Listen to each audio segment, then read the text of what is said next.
Hello friends, welcome back to Anvesha Raj channel. आज हम लोग पढ़ेंगे अनुप्रास अलंकार के भेद। ठीक है, उनके भेदों का अध्ययन करेंगे। ठीक है, चलिए हम लोग देखते हैं। अलंकार, अलंकार का अर्थ होता है गहना, जेवर या आभूषण। ठीक है, अलंकार अगर हम इसको तोड़ते हैं तो क्या बनता है? अलम प्लस कार। ठीक है, अलम का मतलब क्या होता है? शोभा या सजावट। ठीक है, कार का मतलब करने वाला। काव्य की शोभा बढ़ाने वाले तत्वों को अलंकार कहते हैं। ठीक है ना, काव्य की शोभा बढ़ाने के लिए जिन जिन तत्वों की आवश्यकता होती है उसी को हम क्या कहते हैं? अलंकार कहते हैं। ठीक है, देखिए अनुप्रास अलंकार। अनुप्रास को अगर हम लोग तोड़ेंगे तो क्या हो जाएगा? अनु प्लस पार। ठीक है, अनु प्लस प्रास।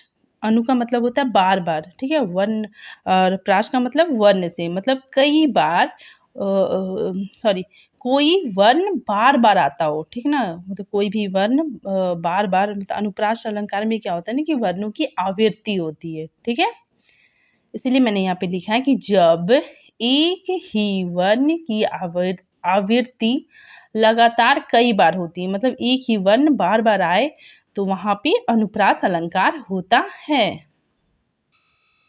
चलिए हम लोग अनुप्रास अलंकार की परिभाषा देखते हैं कि जहाँ समान वर्णों की आवृत्ति बार बार, ठीक है, समान वर्ण मतलब एक जैसे अक्षर।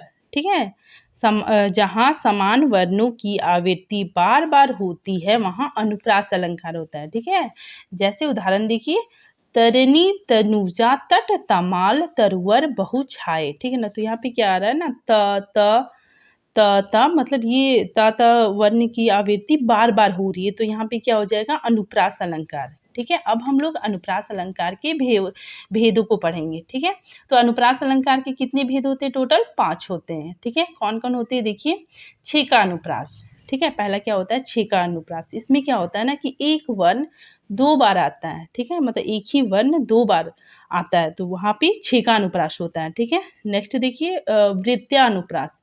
इसमें क्या होता है ना कि वर्ण 2 या मतलब वर्ण 3 बार से अधिक आता है। ठीक है ना, इसमें क्या होता है ना, 3 प्लस, मतलब यहाँ 3 बार से अधिक, मतलब 3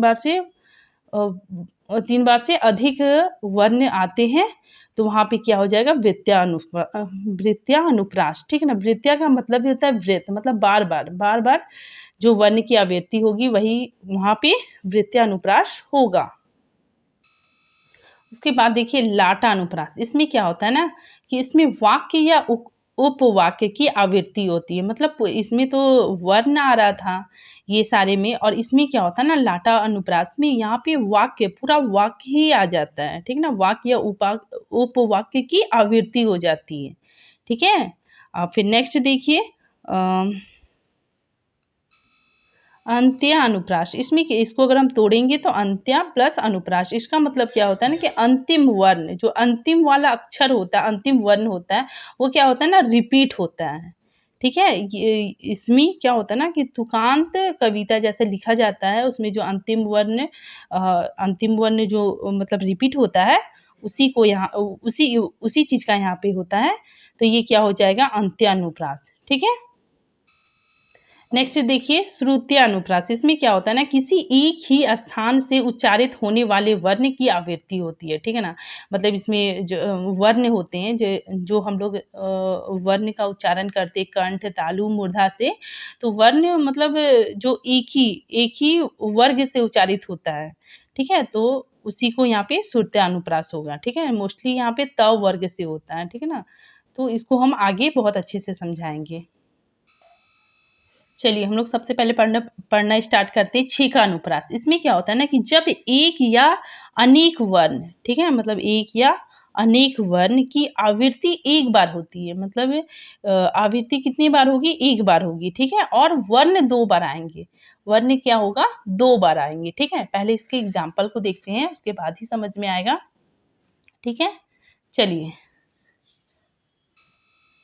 देखिए, कहत कत परदेसी की बात। ठीक है, तो इसमें क्या हो रहा है ना, क ये वर्ण आ रहा है। ठीक है, तो वर्ण की आवृत्ति एक ही बार हो रही है। ठीक है, का तो एक ही बार आ रहा है, तो वर्ण की आवृत्ति एक ही बार हो रही है, लेकिन ये वर्ण 2 बार आया है। ठीक है, ये वर्ण क्या हुआ है? 2 बार आया और समीप में आया। ठीक है, तो छेकानुप्रास में यही होता है कि एक या अनेक वर्ण की आवृत्ति एक बार होती है, ठीक है, लेकिन वर्ण 2 बार आते हैं, ठीक है। जैसे आगे देखिए यहाँ पे बर बैनी लिखा हुआ है, बर बैनी लिखा हुआ है, तो यहाँ पे ब ब आ रहा है, तो देखिए ये समीप भी आ रहा है और ब ब आ रहा है, ठीक है ना। तो एक ही बार इसकी आवृत्ति हुई है, लेकिन ये जो वर्ण है बाबा, ये क्या हो गया 2 बार है, ठीक है। उसी तरह यहाँ पे देखिए चीनी, चकित, इसमें भी देखिए च च वर्ण आ रहा है, ये समीप भी आ रहा है, ठीक है। और इसमें ये च तो एक ही बार मतलब इसकी आवृत्ति हो रही है, ठीक है, और वर्ण 2 बार आ रहे हैं, ठीक है। तो इसी चीज़ को मैंने यहाँ पे लिखा है कि जब एक या अनेक वर्ण, ठीक है ना, मतलब अनेक वर्ण, जैसे यहाँ पे है, देखिए यहाँ पे ब ब आ गया, फिर च च आ रहा है, फिर द द आ रहा है, ठीक है। तो ये अनेक वर्ण है, एक ही वर्ण नहीं आया, अनेक वर्ण आया है, ठीक है। इसलिए यहाँ पे है कि जब एक या अनेक वर्णों की आवृत्ति एक बार होती है, सिर्फ एक बार होगी, और वर्ण क्या होंगे 2 बार आएंगे, ठीक है। तो वहाँ पे क्या होता है, छेकानुप्रास होता है, ठीक है ना। जैसे यहाँ पे देखिए दास है, दुखी है, तो यहाँ पे द द आ रहा है, ठीक है। तो यहाँ पे आवृत्ति एक ही बार हो रहा है और वर्ण 2 बार आया है, ठीक है। देखिए यहाँ पे, और ये एक दूसरे के समीप भी होता है, ठीक है। आगे के एग्जाम्पल में देखिए यहाँ पे करुणा है, कलित है, तो इसमें भी क्या है ना कि मतलब समीप भी है और ये एक बार इसकी आवृत्ति हुई है और वर्ण 2 बार आए हैं, ठीक है। तो इसमें यही बताया जा रहा है कि क, ब, च कुछ भी आए, मतलब कोई भी वर्ण आए तो उसकी आवृत्ति एक बार होती है और वर्ण 2 बार आते हैं, तो वहाँ पे क्या होता है, छेकानुप्रास।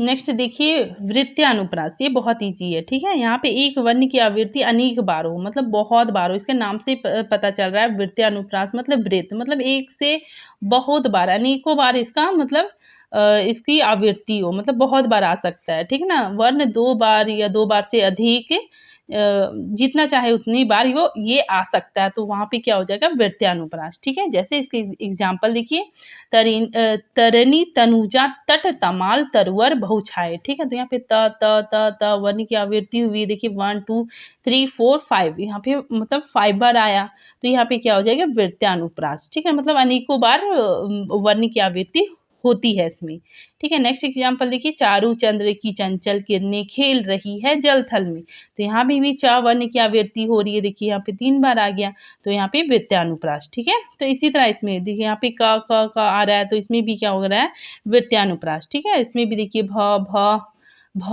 इसमें आवृत्ति हो रही है 4 बार, तो ये क्या हो जाएगा, वृत्यानुप्रास, मतलब यहाँ पे अनेक बार वर्णों की आवृत्ति होती है।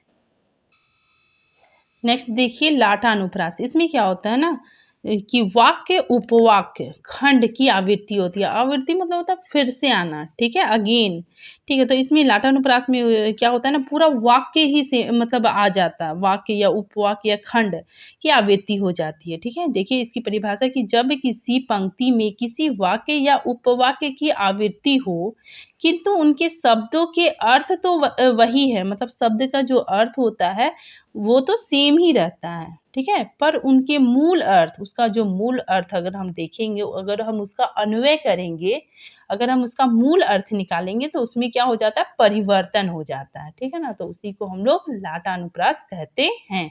चलिए हम इसके उदाहरणों को देखते हैं। देखिए लाट प्रदेश के कवियों ने इस अलंकार को खोजा था, ठीक है। लाट प्रदेश के कवियों ने इस अलंकार की खोज की थी, इसीलिए इसका नाम लाटानुप्रास हो गया, ठीक है। देखिए अब इसके इसके एग्जाम्पल को देखते हैं कि पूत कपूत तो काहे धन संचय, ठीक है, और पूत सपूत तो काहे धन संचय, ठीक है ना। मतलब देखिए यहाँ पे सब कुछ सेम है, ठीक है ना। यहाँ पे बताया जा रहा है कि पूत कपूत, कपूत मतलब अगर बुरा पुत्र है, ठीक है ना, तो बुरा पुत्र है तो काहे धन संचय, मतलब धन क्यों संचय कर रहे हो, वो पुत्र क्या करेगा, तुम्हारे धन को नष्ट कर देगा, ठीक है ना, बर्बाद कर देगा, सारा धन नष्ट कर देगा। और पूत सपूत, अगर पुत क्या हो, अगर तुम्हारा पुत्र अच्छा हो तो काहे धन संचय, तो तुम धन संचय क्यों कर रहे हो।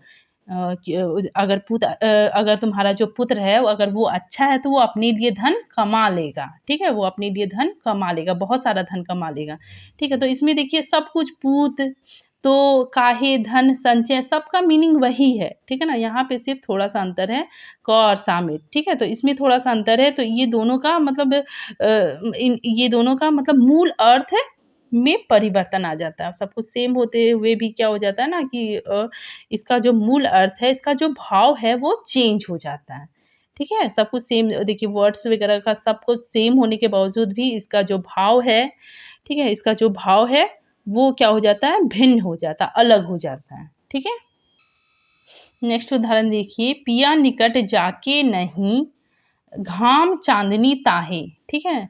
पिया निकट जाके नाही धाम चांदनी ताही, ठीक है ना। मतलब इसमें क्या है कि जिसके पिया निकट है, ठीक है ना, पिया निकट जाके मतलब जिसके पिया मतलब निकट है, नाही धाम चांदनी ताही मतलब उसे किसी प्रकार का कोई भी परेशानी नहीं होगी, ठीक है। और दूसरी लाइन में देखिए, पिया निकट जाके नाही मतलब जिसका पिया उसके पास नहीं है, उसे कोई ना कोई परेशानी होगी, ठीक है ना। तो इसमें सिर्फ कॉमा का ही यहाँ पे अंतर है, बाकी सारा वर्ड देखिए, सारा वर्ड मतलब सेम टू सेम है, ठीक है। तो सेम टू सेम होने के बावजूद भी इसका जो मूल अर्थ है वो क्या, उसमें क्या है ना, मतलब उसमें भिन्नता पाई जाती है, उसमें अलग होता है। तो उसी को हम लोग क्या कहते हैं ना, लाटा अनुप्रास। इसमें पूरा वाक्य उपवाक्य एकदम देखिए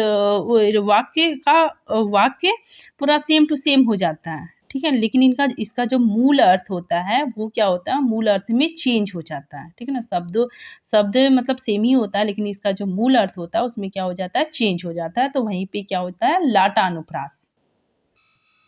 नेक्स्ट देखिए, अंत्या अनुप्रास। इसको अगर हम तोड़ेंगे, अंत्या प्लस अनुप्रास, ठीक है। तो अंत्या का मतलब क्या होता है, अंतिम वाला अक्षर, ठीक है। और अनुप्रास मतलब रिपीट, ठीक है ना, मतलब इसका अंतिम अक्षर रिपीट होता है, ठीक है ना। ये तुकांत शब्द होते हैं, जैसे पहले की जो कविताएं होती थी तो उसमें क्या होता था ना, तुकांत होता था, ठीक है। तो उसमें क्या होता था कि अंतिम अक्षर रिपीट होता था, ठीक है। तो उसी को हम लोग क्या बोलते हैं, अंत्या अनुप्रास। इसके एग्जाम्पल को देखिए, जय हनुमान ज्ञान गुण सागर, जय कपीस तिहु लोक उजागर। तो यहाँ पे गर आ रहा है, लास्ट लेटर सेम सेम आ रहा है, ठीक है। तुकांत भी है, तो ये क्या हो जाएगा, अंत्यानुप्रास, ठीक है। आगे देखिए, प्रभु जी तुम दिया हम बाती, जाकी ज्योति बड़े दिन राती। तो यहाँ पे ती आ रहा है, ठीक है। तो ये क्या हो जाएगा, अंत्यानुप्रास, जिसका लास्ट लेटर क्या होता है ना, अब मिलता है, ठीक है, एक दूसरे से मिलता जुलता होता है, तो वही क्या होता है, अंत्यानुप्रास, ठीक है। नेक्स्ट देखिए, श्रुत्यानुप्रास। इसमें क्या होता है ना कि जब कंठ, तालु, दंत आदि, ठीक है, आदि से एक ही स्थान से उच्चारित होने वाले वर्णों की आवृत्ति होती है, ठीक है ना। मतलब जो हमारा वर्ण जो हम बोलते हैं तो उसका उच्चारण कंठ, तालु, दंत मतलब इससे होता है, ठीक है। तो इन्हीं शब्द से होता है। तो इसमें जो होता है उसमें एक ही स्थान से उच्चारित होने वाले वर्णों की आवृत्ति होती है, ठीक है। देखिए, सबसे पहले इसके एग्जाम्पल को देखिए। इसके एग्जाम्पल देखिए, दीनांत था थे दीनानाथ डूबते, ठीक है ना। यहाँ पे देखिए द आ रहा है, ना आ रहा है, ठीक है। इसका वर्ण देखिए, द आ रहा है, ना आ रहा है, फिर त आ रहा है, फिर था आ रहा है, फिर था आ रहा है, ठीक है ना। फिर यहाँ पे द आ रहा है, ना आ रहा है, ना आ रहा है, फिर था आ रहा है। तो इसमें किस वर्ण की आवृत्ति हुई है, त वर्ग की, ठीक है ना। देखिए यहाँ पे ता आ रहा है, ठीक है, था भी आ रहा है, ता, था, द, ध, ना। तो ये सारे वर्ण की आवृत्ति हो रही है, और ये सारा जो वर्ण है ये दंत वर्ग से बोला जाता है, ठीक है। देखिए इसकी सारणी आप लोग देखिए ये त था है, ये इसका उच्चारण कैसे होता है, दंत से होता है, ठीक है ना। तो इसका उच्चारण किससे होता है, तो दंत से होता है, ठीक है। तो श्रुत्या अनुप्रास में यही होता है कि एक ही उच्चारण स्थान से उच्चारित होने वाले वर्णों की आवृत्ति होती है, ठीक है। मतलब एक ही उच्चारण स्थान से उच्चारित होने वाले वर्णों की आवृत्ति जहाँ पे होगी वहाँ श्रुत्या अनुप्रास होगा। एक और एग्जाम्पल देख लीजिए, तुलसीदास सीदत निस दिन देखी तुम्हारी निठुराई। इसमें भी देखिए ता वर्ण की ता वर्ण आ रहा है, द वर्ण आ रहा है, ठीक है, द वर्ण आ रहा है, त वर्ण आ रहा है, न वर्ण आ रहा है, फिर द आ रहा है, फिर न आ रहा है, फिर द आ रहा है, फिर त आ रहा है, न आ रहा है। तो ये क्या है, त वर्ग की आवृत्ति हो रही है, ठीक है। मतलब यहाँ पे त वर्ग के जितने सारे वर्ड है, जितने सारे लेटर है, वो सब आ रहे हैं, ठीक है। तो इस तरह हम लोग पहचान जाएंगे कि ये क्या है, श्रुत्या अनुप्रास है, ठीक है। तो ये त वर्ग का है और ये जो उच्चारण हो रहा है ये दंत से हो रहा है, ठीक है? तो इसका यही मतलब परिभाषा है कि एक ही उच्चारण स्थान से उच्चरित होने वाले वर्णों की आवृत्ति होती है, जहाँ पे वो श्रुत्या अनुप्रास होता है।